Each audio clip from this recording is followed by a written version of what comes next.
So, this is part 2 of the April 24th Dynamite review.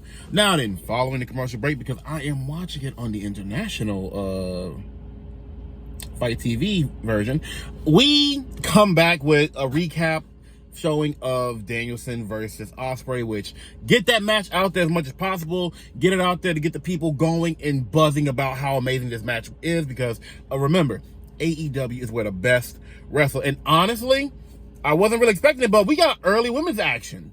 We have Mina Shirakawa, a Stardom star, former tag team partner of one Mariah May, who, if you remember, is buddied up with the AEW Women's World Champion. And I must say, I enjoyed seeing them have a match with some time on it. They got in, and the crowd was behind them. God, there's nothing I love more than seeing the women of AEW not only get a chance to show what they can do, and the fact that we're starting to get Stardom stars, the Joshis, back in, which at one point was a good part of our women's division, which helped it give it more depth while we still had more women coming up. Having these Stardom stars come in and have these fun matches. This was a good match, continuing on from when Mina Shirakawa came up at the end of Anna Jay and Mariah May's previous match. So I'm glad they're following up on that. And like I said, the match, as far as quality went, was actually pretty fucking good. I must say, there wasn't much I would complain about. It wasn't the smoothest, but it was still a good women's match to showcase what AEW has. And it took place with women that we have not gotten a lot of shine lately. You know, Mina Shirakawa, she's new.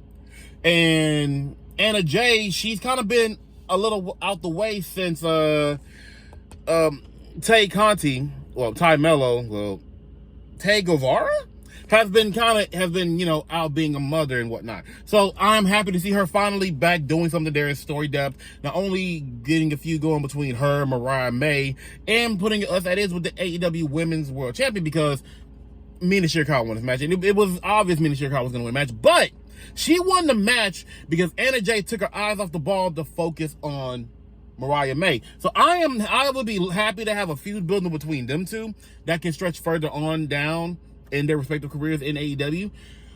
But more importantly, Toni Storm came to the aid at the very end, holding and grasping the head of her beloved Mariah. Keeping in mind, if you saw the post-scrum Sunday, you know that Mariah May is slowly working her way up to being in the #1 spot for contention for the AEW Women's World Championship. So maybe it's for Tony's best interest to keep her, you know, coddled and under her teat.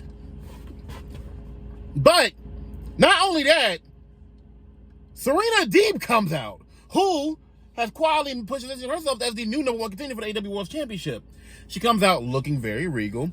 The belt is laid by her side, but she touches it one time, puts it down. She doesn't pick it up. No. She tells the cameraman to come here and closer. And for anyone that can hear me, I'm letting you know, the next time that I touch that belt, I will be your AEW Women's World Champion. And I like that. That is new. So it felt refreshing. And seeing Serena Deeb coming out, you know, doing her thing, being in a position to be the next one up, I am excited to see it. I definitely want to see her being grown and getting a nice little run going into that match. Oh, I'm so sorry. But also coming back from commercial break, we had a segment with Thunder Rosa.